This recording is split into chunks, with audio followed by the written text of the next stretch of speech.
back into the CD collection. Oh, I needed that. Anyways, so today we're going to be talking about a band called the Go Team. Some of you may not be familiar with. I have a feeling probably a handful of you are not familiar with. They're a band from the UK, kind of, I don't know how to describe them, kind of electronica, I guess, but, just kind of like this mashup of styles. I first became aware of them back when I was working at Broadway Video in the mid-2000s. A buddy of mine who I worked with we used to like kind of share music, so he brought in some CDs for me to check out, and one of them was their first record, this one here called Thunder Lightning Strike. And I remember really digging it. I'd never heard of them and just really liked their sound, really liked the songs, and just kind of really liked them. Hey, what? All right. But so I just kind of went out and bought my own copy and just became a fan. Some of the titles, this is back in like when I first started listening to stuff on an iPod. I just got an iPod for the first time and just loaded it up with whatever new stuff I had, and I would just listen to it that way. So sometimes, you weren't really like kind of playing along at home, like, listening to it and then picking up the case or whatever and going, what's the name of this song? So some of the song titles don't stand out. I don't like some of this. If I listened to this and was like, oh, I love this song, but I'm like, I don't even really know what it's called. Some I do, but some of them I don't. This is kind of getting to that period of my music listening life where, I'm not 100% sure what some of the songs are called because you're just so used to listening to them on your headphones, you don't even look to see what the title is. Okay, have I made that clear? But some of the tracks on here, Junior Kickstart's really cool. I really like the video for that. It's kind of like a Pac-Man thing, running these people dressed up like Miss Pac-Man and the ghosts running around the city. It's kind of really clever. I really like that. Get It Together, I remember liking. Lady Flash, Hold Your Terror Close is a really, really good one. Everyone's a VIP to Someone is a good one. But I just really like this. And it started out kind of like a solo project. This dude, Ian Parton, he kind of just did it all himself and everything. And then I think when this became really successful and had to like kind of take the show on the road, so to say, he had to like bring in some band members and stuff. And I think he's worked with people who have kind of come and gone through the years. Like there isn't this like, 5-piece group that is the Go Team, him and these other 4 people who make all these records. I think he kind of swaps people out here and there on different records. Some have kind of carried over a little bit here and there on different records, but I think it's kind of, people kind of coming and going, a revolving door, so to say, of different band members. So after this, their next record is Proof of Youth, and I think I picked this up like right when it came out because I was such a fan of that other one. And is this a 2 CD? Oh yeah, this is a 2 CD set.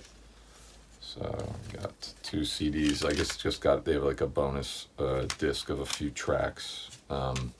But another really good one, I remember the first single off of this was Grip Like a Vice, which they used some of the vocals from Shad Rock and, oh gosh, name's slipping my mind. So two female rappers from back in the day. They just kind of used some of their vocals, tracks, and added music to it. It's really, really good. I think at the time I wasn't even aware that that's what they had done. Chuck D's on one of the songs here as well. But yeah, another really good record by them. Then they put out Rolling Blackouts, and I picked this one up right away and wasn't that crazy about it. It was okay. Like the first single, Tornado, was really good. Apollo Throwdown, I think, was I liked kind of as well, but the album on a whole, I was kind of just a little lukewarm on it. So, it kind of felt like maybe, my interest in the band, like it was going to end there.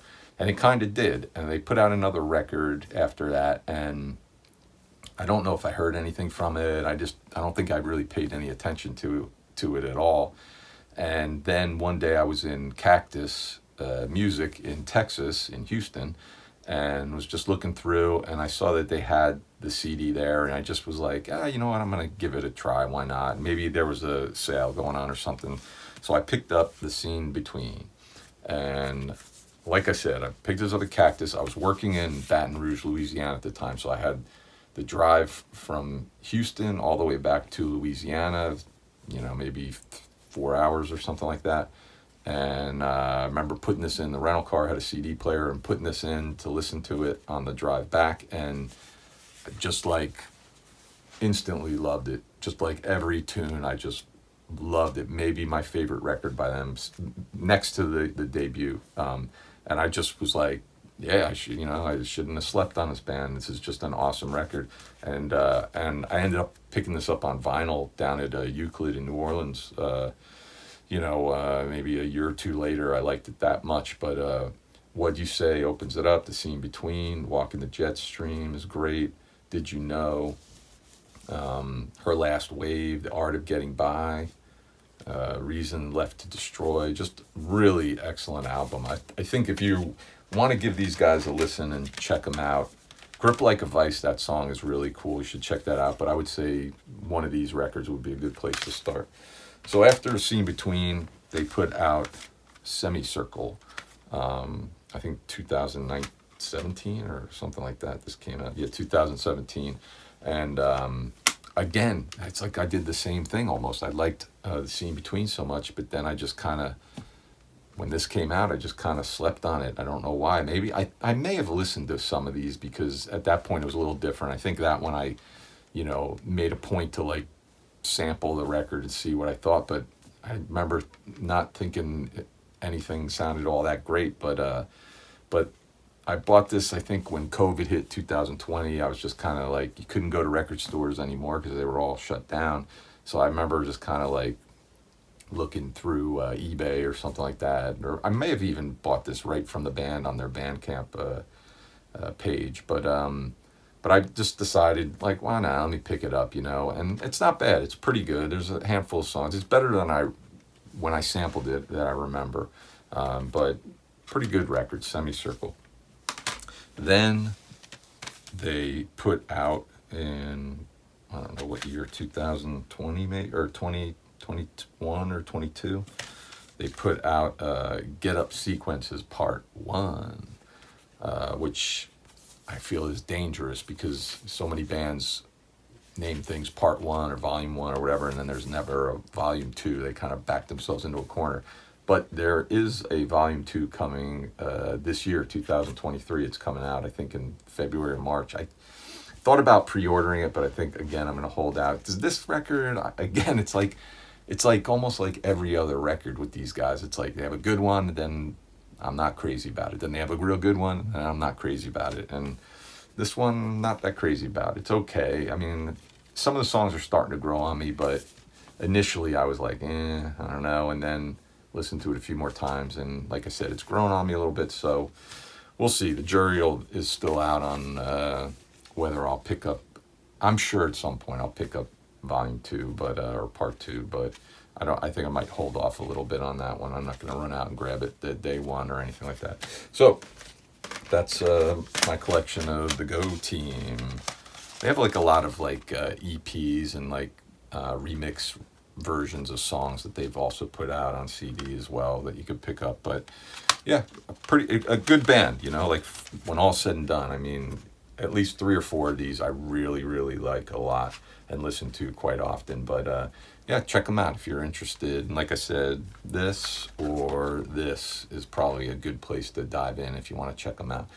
So that's the video. Let me know if you're familiar with them. If you've ever seen them live, I'd be curious, like what their live show is kind of like. I'm sure it's pretty energetic and chaotic and everything. But yeah, let me know if you're familiar with them, what you like by them, what you don't like by them. And thanks for watching. See you the next time. Later.